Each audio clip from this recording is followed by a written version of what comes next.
An empowered approach to astrology sees you as the co-creator of your own experience of consciousness and gives you an opportunity to bring more purpose and passion into your life. As a result, if you'd like to experience this particular approach to astrology, schedule in one of my Empower Hours. You can find the link to those directly above.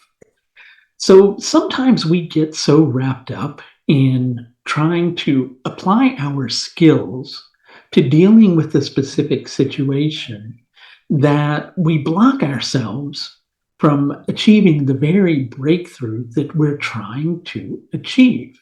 This is where that old saying, the devil is in the details, really does bear true, because we really get so caught up in thinking that by applying our own skills, using our intelligence in a particular situation, and really trying to sort things out on the intellectual level, that we're going to find the answer that we're looking for. And truth be known, sometimes it does seem like the answers do come in that way. But is that just a game of consciousness that's going on, where the actions that you take are coinciding with the solution naturally coming your way? And then you find yourself in a position in those particular circumstances where you think that it's you who's achieving the outcome by the application of your skills. Now, I'm not saying that you're going to, find the answers that you're seeking by just being an idiot and not really trying in a situation that you're dealing with, because truth be told, you're dealing with something that you really do have to kind of create a solution in. This is one of those scenarios, as I'm sure you know, where you can't really take a backseat approach, but the deeper you go into trying to sort out what you're engrossed in, the more confusing it becomes. And then that begins to impact your own self-confidence. And when your self-confidence gets hit, of course, your self-trust is going to be the next thing that's going to diminish as well. And then frustration and anger seep into the situation. And well, let's just say it creates a bit of an ugly mess. But you can stop yourself from having that particular experience, because what you're dealing with now is something that isn't likely going to be sorted through the application of your intellect. It's not even likely going to be sorted through your skills alone. Instead, it's going to be sorted through your intuition. It's going to be sorted by reflecting on what feels right inside of you, not what you think that you should do in the specific situation that you're dealing with. The problem is the more your confidence goes down, the more you begin to get stuck, is likely the best way to put it. And the more you get stuck, you're not going to trust your intuition. Right now, there is likely a solution that's presenting the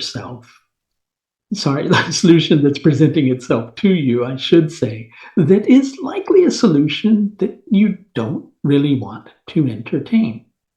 But what if you did entertain that solution, right?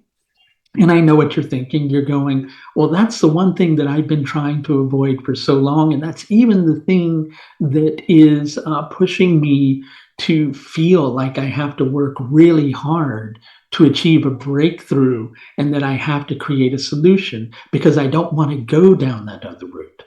But sometimes if we place ourselves in the position of entertaining the thing that we don't want, sometimes something else comes into being. And I was speaking about this recently in another one of my videos, but this energy is really continuing along a certain line. Sometimes we get in our own way when we try to let, I guess the phrase I would use is let our ego sort it. And quite often when people use the word ego, we think of it as something that's negative, but it's a very necessary part of our existence. It's what gives us our individuality. And to be quite fair, when we're going through the experiences we're going through, we need a strong sense of self in order to be able to cope with the scenario.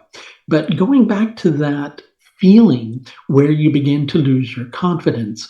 When that happens, we're prone to overcompensating and trying to convince ourselves that we're confident when we're not really that confident at all. And that ultimately doesn't help us because it causes us to get in our way in terms of sorting a situation. And it leads to that very thing that I've been talking about all along, where you're letting your head get too involved in trying to sort out the details, when instead you don't need to reinvent the wheel. You need to just let an answer come to you through reflection, through self trust, regardless of how difficult it may be, and by just allowing it to come rather than trying to force the solution. Explore that option that you don't want to explore. I'm not saying you even have to go in that particular direction, but it's through exploring that option that another answer is likely to come. And if you could use a little bit of help sorting through the impact of Mercury's retrograde transit through Uttara Phalguni Nakshatra on your own personal horoscope, you can schedule in one of my Empower Hour consultations. You can find the link to those directly above. That's going to do it for this look at Mercury's retrograde transit through Uttara Phalguni, which takes place from the 21st of September all the way through to the 2nd of October, 2022. Until next time, please do take the very best care of yourself. Bye now.